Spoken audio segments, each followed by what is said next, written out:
मेरे ऊपर 17 मुकदमे हैं देश भर में। किस बात के हैं? सिर्फ इस बात के हैं कि राहुल नागपाल हरदोई में गया था, ये कहेगा कि जो धर्म ग्रंथ तुमको मानव में एक समान की भाषा नहीं पड़ा तो धर्म ग्रंथों को बम से उड़ा दो।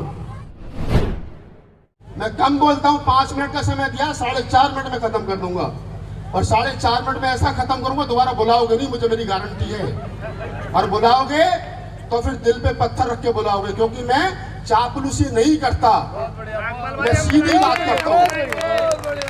मैं सीधी बात करता हूँ। आज सुबह एक वीडियो लगाया चैनल पर, बोल 85 पर, अपने चैनल पर 10,000 गाली मिली है अब तक, 10,000 और भी मिल जाए, लेकिन 10 साल के बाद में उस वीडियो को कोई देखेगा तो कहेगा कि राहुल नागपाल उस समय मूवमेंट को बचाने की बात कर रहा था। मैं वो बात यहाँ खड़े होकर के कर रहा हूँ कोंडली के ऐतिहासिक पार्क में। अभी मंत्री जी बोल रहे थे, कभी मिले तो पूछना जरा उनसे, राजेंद्र पाल गौतम जी से। मैं बिना भूमिका की बात कर रहा हूँ, बिना महापुरुषों को नमन करे हुए, बिना नाम लिए हुए, क्योंकि समय की कमी है। माननीय राजेंद्र पाल गौतम जी बोल रहे थे, कड़वी बात है, बोल रहा हूँ ना, जाति तोड़ो समाज जोड़ो 10 करोड़ वोट बनाएंगे। कितने बने? एक भी नहीं बना। बताओ जरा हाथ खड़े करके। अरे वही रिपीट होते हैं। बताओ जरा। अरे वही जीरो बटा सन्नाटा। अरे वही रिपीट होते हैं। मैं मंत्री जी का जो पत्रकार इंटरव्यू करने के लिए गया, ये वीडियो रिकॉर्ड हो रहा है और कल को मंत्री जी देखेंगे, पूछेंगे।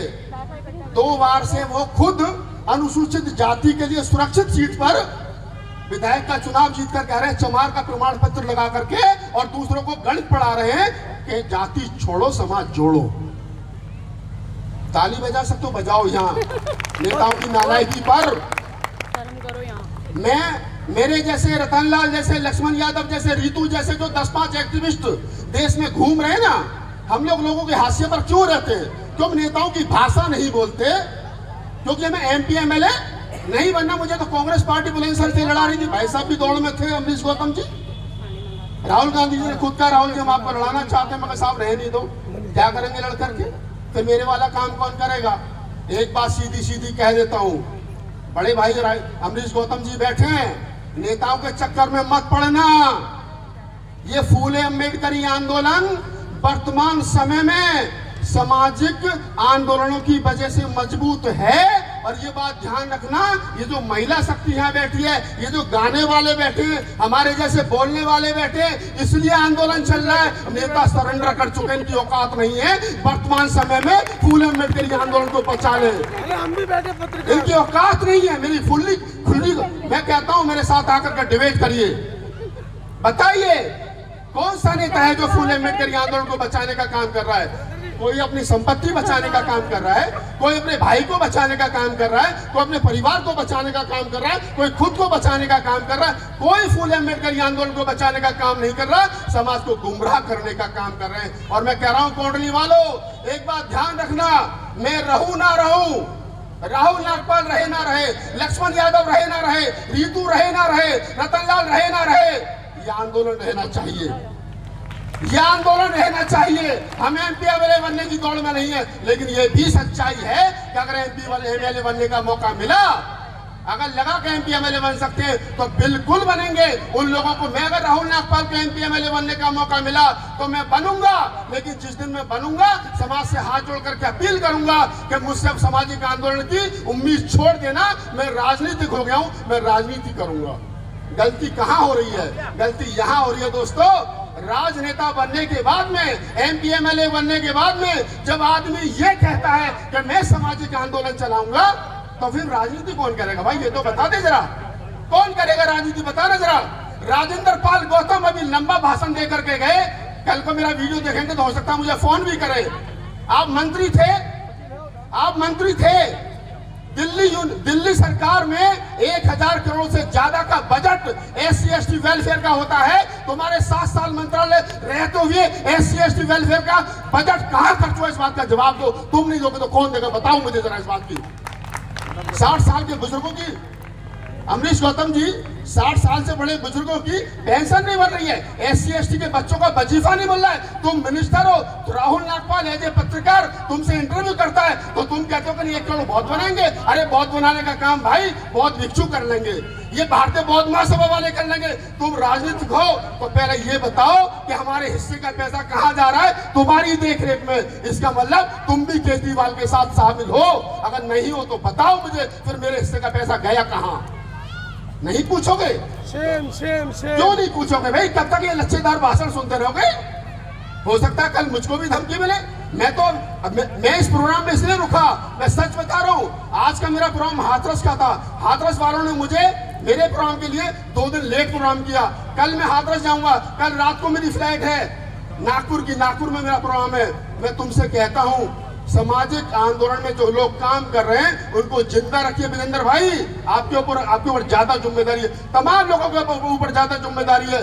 मैंने कहा, मैं पढ़ता हूँ ना, मैं लिखता हूँ, मैं ब्लॉग लिखता हूँ, मैं पढ़ता हूँ। ये बेचारे गाने वाले लोग जो यहाँ बैठे हैं, ये रात को आप लोगों को कितने पैसे लोगे मुझे नहीं पता, इन्होंने गली मोहल्लों में आंदोलन जिंदा रखा है। आप मुझे बताइए, मैं अमेरिका गया, अमरीश गौतम जी, मैं अमेरिका गया, मैंने देखा कि अमेरिका में ब्लैक्स जो हैं, अमेरिका के जो ब्लैक्स है ना, काले, उन्होंने कभी ये नहीं कहा कि हमें इस देश का हुक्मरान बनना है, कभी नहीं कहा। उन्होंने हमेशा टेबल पर बैठ करके बात की, सरकार जो भी हो, सरकार में हिस्सेदारी की बात की। हमारे दिमाग में साला गलत फहमी हो गई, हमने कह दिया कि नहीं हुक्मरान बनना है। इस हुक्मरान बनने के चक्कर में ज्यादा नुकसान हुआ है हमारा, इस हुक्मरान बनने के चक्कर में ज्यादा नुकसान हुआ है हमारा।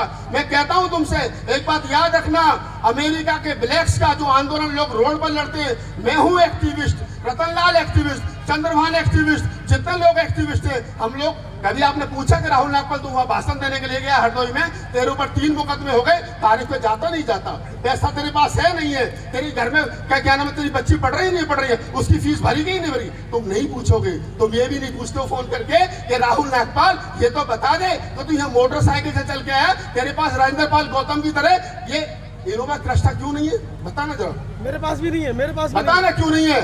राजेंद्र पाल गौतम जब समता सेंटर में काम करते थे तब तो इनोवा क्रिस्टा नहीं थी ना, आज है ना, पहले नहीं थी, आज है। ये सच्चाई है, इसको स्वीकार करिए आप लोग। मेरे पास नहीं है क्योंकि मैं समाज का 100% काम करता हूं, लेकिन अमेरिका के ब्लैक्स का जो लोग काम करते हैं वो BMW में घूमते हैं। मैंने पूछा अमेरिका में कि तुम लोग BMW में कैसे घूमते हो, तो उन्होंने बताया कि उनका जो ब्लैक्स कम्युनिटी है अपने समाज के एक्टिविस्ट के लिए ईमानदारी से 10% देता है, तब वो लोग लड़ रहे हैं। और यहाँ का जो आदमी है वो कहता है कि नहीं फ्री में एक्टिविस्ट चाहिए, राहुल नागपाल चाहिए। मैं यहाँ 2 घंटे से बैठा हूँ नीचे मंच पर, मंच के नीचे। मैंने 22 राज्यों में 1000 से ज्यादा प्रोग्राम किए। इस मंच पर जितने लोग भाषण दे करके गए, 5 राज्यों से ज्यादा किसी की शक्ल नहीं देखी होगी लोगों ने। मैंने संसद भवन में खड़े होकर 10 बार कविताएं पढ़ी है, नहीं देखी होगी शक्ल, लेकिन फिर भी मैं नीचे धैर्य के साथ बैठा हूँ, क्योंकि मैंने 10 दिन पहले ये प्रोग्राम डायरी में नोट किया था कि राहुल नागपाल ये भाषण देगा। लेकिन मुझसे पहले वो लोग भाषण दे करके गए जिनका समाज से ज्यादा कोई लेना देना है नहीं। मेरे ऊपर 17 मुकदमे हैं देश भर में। किस बात के हैं? सिर्फ इस बात के हैं कि राहुल नागपाल हरदोई में गया था, ये कह गया कि जो धर्म ग्रंथ तुमको मानव में एक समान की भाषा नहीं पड़ा तो उन धर्म ग्रंथों को बम से उड़ा दो। मेरे ऊपर मुकदमा हो गया, मैं झेल रहा हूँ ना उसको। मैं कोई MLA की तनख्वाह नहीं ले रहा हूँ, मैं MP की तनख्वाह नहीं ले रहा हूँ, मेरे पास सरकारी गाड़ी नहीं है, मेरे पास सरकारी बंगला नहीं है, लेकिन मैं लड़ता हूँ सिर्फ इसलिए कि तुम्हारे और मेरे बच्चे सुरक्षित रह सके। आने वाले आंदोलन में अभी मंत्री जी कहानी सुना रहे थे चोंच वाली, मैं कह रहा हूँ कि वो तो कितनी लड़ेगी मुझे नहीं पता। 1 साल के बाद में चुनाव होने वाला है।